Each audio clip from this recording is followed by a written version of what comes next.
Yanni will never get over seeing himself on TV. We're in the Fox 43 kitchen this morning. We got Olivia's, we got Yanni, we got Adrian, and Chef, tell us what we are making today. You lifted. There's nothing in there yet, just water, just steam. Steam, water, you know, and that's enough to make someone go, wow. It's at a rolling boil. It is. What do we gotta do? It's where we need it. Okay, exactly. So we're going to make a roasted Brussels sprout pumpkin shrimp a la vodka over Pappardelle noodles. Okay, so like I was telling Jackie, she's going to be responsible for cooking the pasta today. So if all goes wrong in the pasta department of this dish, you know who to blame, all right? I got my water here. I got a pinch of salt. It's at a roaring boil. It's time to go in. I want you to take a look at this pasta real quick, all right? It's extruded through a bronze die. We get this Pappardelle imported directly from Italy, all right? You see these, these white texture features on the pasta.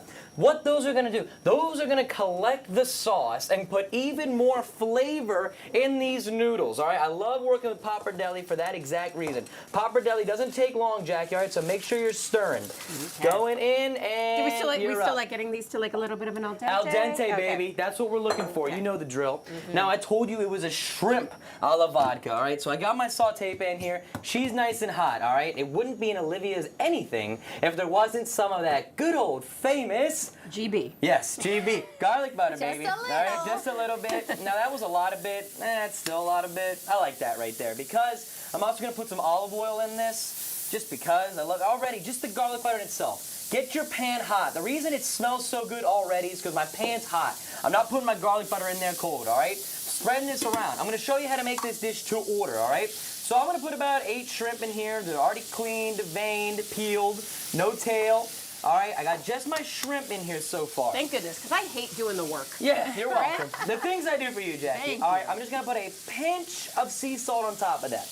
Only a pinch because I got roasted Brussels sprouts and roasted pumpkin going in here as well. Now, you might be thinking, how are you roasting them? You're doing them in the oven. You're doing them in your own makeshift oven on your stove with a little bit of oil in a pan. They're in the oven right now cooking, all right? Once my shrimp gets about to the 75% point, which it already is, you can see the color turning on the opposite side. Once you see that complete outer rim cooked, that's when it's time to turn your shrimp around and get moving on the next step. So these are just about there. You can already smell them coming through. I'm going to go ahead and start flipping them, all right? You want your shrimp to make the letter C.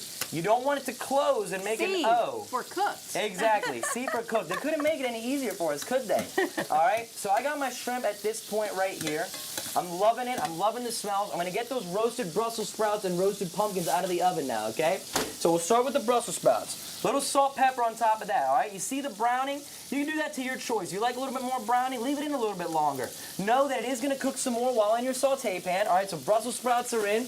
And I did the same exact thing with my pumpkins, all right? This is a real pumpkin, a good-looking gourd, if you will, all right? You peel the skin. I cut it 1/2 inch by 1/2 inch. I want everything the same size cooking in my pan, all right? I want this baby to sit just for a second. I want the pan to get all those browns and all the colors in the pan. What those are, the fall colors, the fall flavors. That's what that is. And Chef, this is where we end here because we got more segments to come. Wait, you're going to add a little bit of what we got there? A little bit of vodka. A little bit of vodka. That's the perfect way to end the segment right there. A little bit of vodka. And speaking of alcoholic beverages, Dre, coming up in our next segment, will have the drink that will pair perfectly with this dish for you tonight.